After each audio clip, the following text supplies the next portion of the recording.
Bonjour à toutes et à tous et merci Wokiten de me recevoir pour cette édition. Ouais. Je vais commencer par me présenter. Donc, je suis David Sigula, je travaille chez Cybelangel depuis un peu plus de 5 ans maintenant et dans la cyber depuis un peu plus de 10 ans. Je suis responsable des investigations spéciales chez Cybelangel et donc dans le cadre de ces activités, nous avons réalisé une étude sur l'exposition et la fuite de données médicales. Mais alors, pas n'importe quelle donnée médicale. En particulier, on s'est concentré sur les imageries médicales. Voilà. Donc, on va voir dans un premier temps un petit peu de vocabulaire pour qu'on parle tous le même langage. On va parler notamment de DICOM, d'ICOM ou DICOM. Je prononce DICOM. DICOM, c'est un standard utilisé en médecine pour l'imagerie numérique, donc grosso modo les radios. C'est un standard qui a été créé il y a bientôt 40 ans, qui est utilisé donc partout dans le monde, qui est supervisé par une agence américaine. Et c'est donc un standard à la fois d'image, mais aussi un standard de protocole. On va parler aussi de modalité. La modalité, c'est l'appareil qui va prendre la photo et donc qui est défini selon sa technologie, que ce soit un IRM, les rayons X, voilà, ce genre de choses. Et enfin, on va parler du serveur PACS, qui est le serveur qui centralise les données. Alors, le serveur PACS, il est hyper important puisqu'il va aller chercher les images qui sont prises par les modalités. Il va donc les manager et il va aussi les pousser vers les stations de travail, qui sont en fait les terminaux des praticiens. Vous savez, leurs ordinateurs avec l'écran qui visualise vos données, qui établissent vos dossiers médicaux. Voilà. Alors, ce qu'on va voir en détail, donc en ce qui concerne les images, donc on disait DICOM, hein, c'est standard à la fois d'image et de protocole. En termes d'image, c'est ni plus ni moins qu'une photo, hein, une photo en noir et blanc de votre poumon gauche, par exemple. À la différence des photos que vous prenez avec votre téléphone, et il y a des métadonnées de type le nom de l'image, est-ce qu'il y a une flash, la résolution, etc., qui ne sont pas forcément des informations très utiles dans le domaine médical. Sur les DICOM, donc c'est une photo avec des métadonnées bien différentes qui vont concerner, par exemple, le nom du patient, le nom de la zone qui a été prise en photo, le nom du centre où la photo a été prise, l'identifiant de la machine, etc. Donc c'est vraiment des fichiers qui ont une signature propre et qui utilisent l'extension DCM. En termes de protocole, on ne va pas s'étendre dessus, mais ça fonctionne sur la couche applicative du modèle OSI. Il y a des ports réservés auprès de l'IANA, privilégiés, non privilégiés. Bon, il y a d'autres services qui utilisent ces protocoles, qui utilisent ces numéros de port, pardon. Mais voilà, ils sont réservés auprès de l'IANA. Dans la nouvelle version de DICOM, dans la version 3, parce que évidemment ça évolue au fur et à mesure du temps, ça supporte le chiffrement, mais il n'est pas forcément implémenté, pour le petit détail. Alors, dans un premier temps, dans cette présentation, on va s'intéresser à l'exposition des serveurs PACS et des visionneuses web, donc ces fameuses stations de travail dont on parlait en introduction. Donc, on va vraiment se focaliser sur les outils utilisés dans le domaine médical. Et ensuite, on va aller aussi partir à la recherche de ces images médicales, mais sur des protocoles un peu plus classiques. Donc, des serveurs de fichiers non protégés, type FTP, SMB, NFS, etc. Et puis, enfin, on ira faire un petit tour du côté des communautés cybercriminelles pour tenter de comprendre comment toutes ces données peuvent être monétisées. Et croyez-moi, il y a des gens que ça intéresse d'avoir des photos de vos poumons. Alors, pour s'en prendre à du matériel médical, on a, on va dire, deux gros moyens d'interaction. On a d'une part, on peut s'en prendre directement aux appareils via le protocole DICOM, ce qui nécessite pas mal de recherche, pas mal de lecture pour comprendre comment ça fonctionne et comment on peut interagir avec ces appareils. Et puis, on a un mode un peu moins gracieux, un peu plus bourrin, où on peut aller chercher les stations de travail qui utilisent bien souvent des logiciels web. Et qui dit logiciel web dit Google peut vous aider à les trouver en faisant des dorks bien salés. Alors, pour le premier des côtés, donc, bon, il y a pas mal d'outils qui peuvent nous être utiles pour identifier des appareils qui communiquent sur le port DICOM et qui donc communiquent à l'extérieur, ce qu'ils ne devraient pas, puisque normalement, ils sont censés être sur un réseau local. mais parfois ça déborde et on a des appareils qui se retrouvent connectés à l'Internet. On a différents outils pour nous aider à les identifier. Donc, on peut utiliser Shodan, par exemple. Et une fois qu'on a utilisé un tel appareil, alors ce qu'on a fait donc, dans le cadre de notre étude, c'est qu'on a tenté un appareillage. On a tenté un appareillage, donc en envoyant une requête de connexion au DICOM, et sur les quelques appareils que nous avons identifiés, alors je dis quelques, on en a identifié un peu plus de 3700. Il faut savoir que ce chiffre augmente de jour en jour, hein, mais à l'époque où on a fait l'étude, il y en avait à peu près 3700. On en a pris 50 au hasard, et sur les 50, notre tentative d'appareillage a fonctionné dans 44 des 50 cas, donc ça, quasiment 90% des cas. Qu'est-ce qui se passe une fois qu'on est connecté, une fois qu'on est appareillé? Eh ben, on peut faire un petit peu de dégâts. On peut aller récupérer toutes les photos, par exemple. On peut lister les patients. Voilà, on a accès vraiment au serveur central, hein. Comme on disait en introduction, le serveur PAX, c'est un serveur quand même qui a beaucoup d'importance dans le réseau. Donc ça, c'est pour le côté, on va dire, un peu plus technique. Maintenant, si on s'intéresse au côté un peu moins gracieux, comme on disait, c'est tout aussi intéressant. Ça demande des recherches différentes. Ici, dans ce cas, ce qu'on fait, c'est qu'on commence par se renseigner sur différents développeurs qui proposent des logiciels web de visualisation de ces images. Ça ne fait pas que de visualiser les images, bien sûr, ça permet aussi d'en récupérer les métadonnées, de les organiser, de créer de véritables dossiers patients. Donc, on en a identifié quelques-uns. Et alors, c'est assez intéressant puisqu'on s'est rendu compte en lisant leur documentation que quasiment tous proposaient des options de sécurité parfois très avancées. Il y en a notamment un qui propose l'authentification par certificat ou par multifacteur. Donc, c'est quand même des choses, on va dire, assez poussées. Néanmoins, dans la plupart des cas, ce genre de sécurité n'était pas activé par défaut. Et donc, bien souvent, malheureusement, pas implémenté côté centre médical. Alors, qu'est-ce qui se passe? Eh bien, en accédant à l'URL directement avec un navigateur web, eh ben, on arrive sur l'interface du médecin. Il n'y a pas de lien de login, il n'y a pas besoin de rentrer un mot de passe ou de tenter un brute force de mot de passe ou quoi que ce soit. Voilà, on est directement sur l'interface, comme on peut le voir ici. Mais ça ne s'arrête pas là, puisque lorsqu'on parle finalement d'une page web qui n'a pas de mire de login, eh bien, pour les moteurs de recherche, finalement, c'est comme si c'était une page web normale. Donc, on se retrouve, là, on peut le voir sur l'écran, avec de la donnée patient qui peut être directement indexée dans les moteurs de recherche. Bon, et puis pour le petit bonus, on a aussi identifié quelques portails qui, cette fois-ci, proposaient une sécurité par défaut. Alors, on n'a pas tenté de les casser, hein. Toute notre étude repose sur des données qui sont exposées, mais on a remarqué que lorsqu'il y avait des portails donc qui étaient sécurisés, qui demandaient un mot de passe, un nom d'utilisateur pour rentrer dessus, si on s'intéresse de plus près au serveur qui héberge ce logiciel, on peut voir que le serveur web en lui-même, enfin le service web qui tourne, contient des failles quelquefois assez vieilles qui permettent finalement de contourner la sécurité en place et d'aller exploiter les données qui sont hébergées dessus. Alors, pour cette première partie, on s'est reposé sur des outils médicaux. Mais là, on va regarder ce qui se passe si on part à la recherche de ces mêmes données, donc de ces mêmes fichiers DICOM, les fameux fichiers .dcm, et on va regarder du côté des protocoles un peu plus classiques, donc pas forcément des protocoles médicaux. On oublie le protocole DICOM un petit moment et on va s'intéresser à FTP, SMB, LFS, des protocoles de partage de fichiers qui, dans différents cas, on va y revenir après, peuvent se retrouver non protégés et donc qui laissent exposer de la donnée. Voilà, vous avez un serveur avec des milliers de documents dessus. S'il n'est pas protégé et qu'il est branché sur Internet, n'importe qui peut y avoir accès.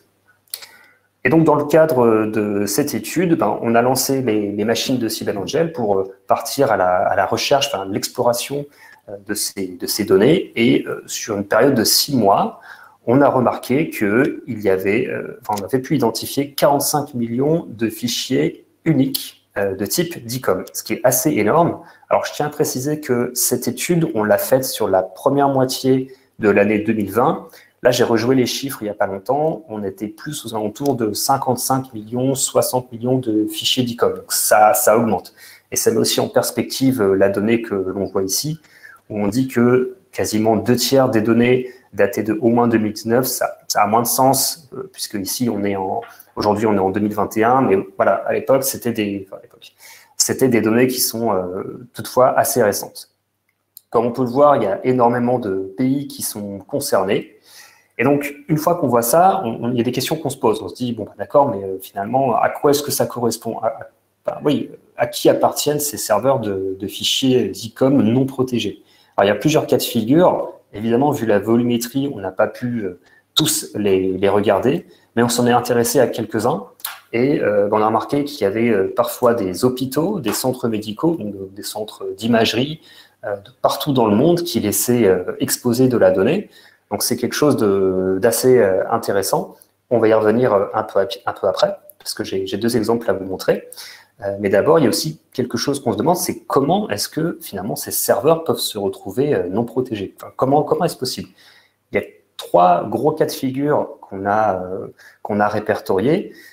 D'une part, il y a ce que j'appelle un peu la faille technique. C'est dans la mesure où le software qui fait tourner le serveur, il est construit comme ça. By design, il n'y a pas de protection sur tel protocole. C'est des cas qui arrivent, on en a déjà vu par le passé. Vous achetez un serveur, je ne sais pas, vous montez un FTP dessus, c'est super. Par contre, il y a un SLB aussi qui est ouvert et qui n'est pas protégé. Donc ça, c'est le premier des cas. Malheureusement, il n'y a pas grand-chose à faire de votre côté, puisque c'est comme ça, c'est by design.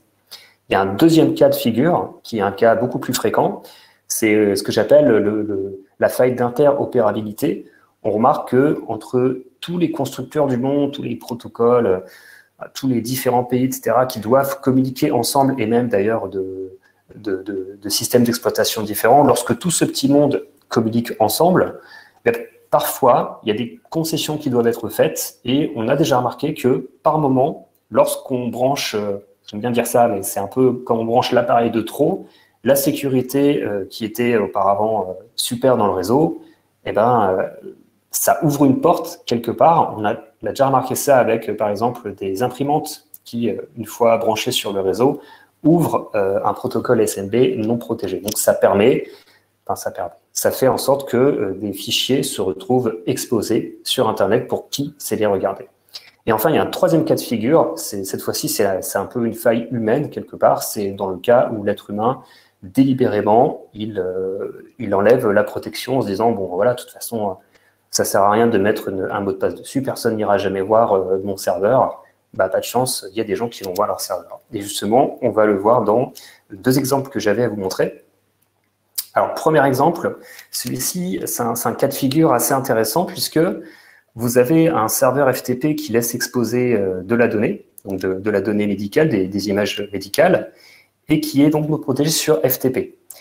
Quand on s'intéressait au serveur, on a remarqué que sur le serveur, il y avait un fichier htaccess. Alors, le fichier htaccess, c'est un fichier de configuration de serveur web.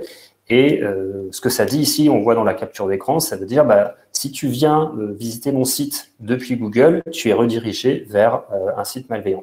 Ce qui est intéressant, c'est que sur ce serveur, il n'y avait que des images, il n'y avait pas de service web.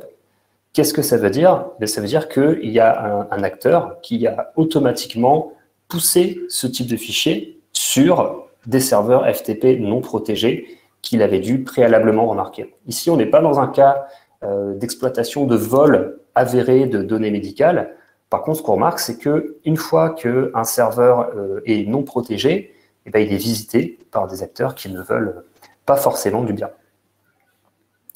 Il y a un deuxième cas aussi sur lequel je souhaitais revenir dans tous les serveurs que nous avons détectés. Alors celui-ci est un peu plus pervers puisque là, on a un service web, donc un service en mode SaaS qui permet aux centres médicaux d'avoir une interface sécurisée pour uploader leurs images médicales. Vous vous rappelez, tout à l'heure, on parlait de services web, d'interface web qui étaient installés directement dans le réseau des hôpitaux. Ici, on est sur un service cloud, on peut dire, qui fait ce travail pour vous et qui répertorie les images et fournit toutes les données qui sont associées. C'est super, c'est sécurisé, sauf que pas de chance, ce même serveur, eh ben, il avait le port NFS non protégé, ce qui fait que à l'époque où on l'a détecté, eh bien, il y avait plus de 300 000 images qui étaient stockées sur ce serveur, donc sécurisées via, on va dire, la passerelle web. Par contre, la porte était ouverte côté NFS et donc n'importe qui pouvait récupérer toutes ces images. Alors, à ce stade, on a déjà récolté pas mal d'informations et on remarque qu'il y a quand même pas mal de données qui sont exposées en ce qui concerne les imageries médicales. J'aimerais attirer votre attention sur le fait que tout ce dont je vous parle et les 45 millions d'images médicales sur uniquement la partie des serveurs non protégés, on a encore une fois rien cassé. On s'est baissé, on a ramassé ce qu'on trouvait. Que ce soit sur donc, les serveurs, les interfaces web, on est rentré là où c'était ouvert, donc il y a vraiment aucune tentative d'intrusion, je veux dire, de tentative de brute force ou de quoi que ce soit. Donc, tout ce qu'on a vu, c'était disponible. Ensuite, on a cherché que des images médicales. Ce que je veux dire par là, c'est qu'il y a d'autres données aussi qu'on pourrait aller chercher, qui sont tout aussi sensibles. Nous, c'est vraiment focalisé sur ce type de fichier. On trouve qu'il y en a déjà un bon petit paquet. Ça laisse penser qu'il peut y avoir d'autres données, d'une part, sur des serveurs protégés qu'on n'a pas cherché à casser, et d'autre part, d'autres types de fichiers utilisés dans le monde de la santé, pareil, pour lesquels on n'est pas parti à la recherche. Quoi qu'il en soit, une image médicale, comme on disait, avec le coût des 200 métadonnées, si elle est bien remplie, en soi, c'est un véritable dossier médical. On a des informations extrêmement intimes qui sont incluses dans ces images. Et puis, par ailleurs, on sait que ces données ont de la valeur sur les forums cybercriminels. Pourquoi ? Pour plein de raisons. En réalité, on sait que ça se vend et après, on ne sait pas forcément ce qui en est fait. On n'a pas forcément, d'ailleurs, nous-mêmes d'idées sur comment est-ce qu'on pourrait les utiliser. Après tout, voilà, ça reste une photo en noir et blanc. Comment est-ce qu'on peut s'en servir ? Je vous rassure, quelquefois, nous, on peut ne pas être créatif en termes de fraude, mais il y a des acteurs qui sont créatifs pour nous. Ça, c'est plutôt chouette.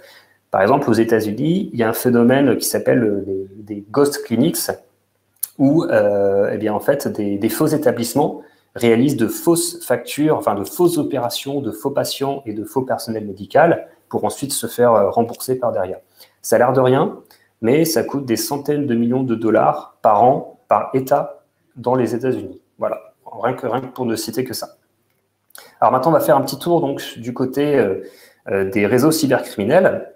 Et alors, ce qui est assez fascinant, c'est qu'à l'époque où on a sorti cette étude, il s'est passé plein de choses sur les réseaux cybercriminels où les gens, je ne sais pas pourquoi, subitement se sont mis à distribuer, à vendre, partager, échanger de la donnée de santé française. Donc, quelque part, ça tombait bien, si on peut dire.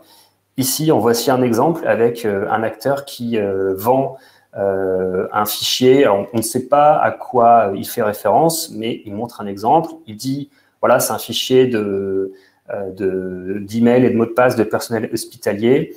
C'est un fichier qui recense quasiment l'ensemble des hôpitaux français. Bon, on ne sait pas à quoi il fait référence. Cela dit, quand on voit la vague de ransomware que subissent les hôpitaux, notamment les hôpitaux français, les centres médicaux, il y en a encore eu un ce matin, et ben on peut se dire que ce genre de fichier a extrêmement valeur. Voilà. Donc, toute donnée médicale à part, ce genre de fichier a beaucoup de valeur.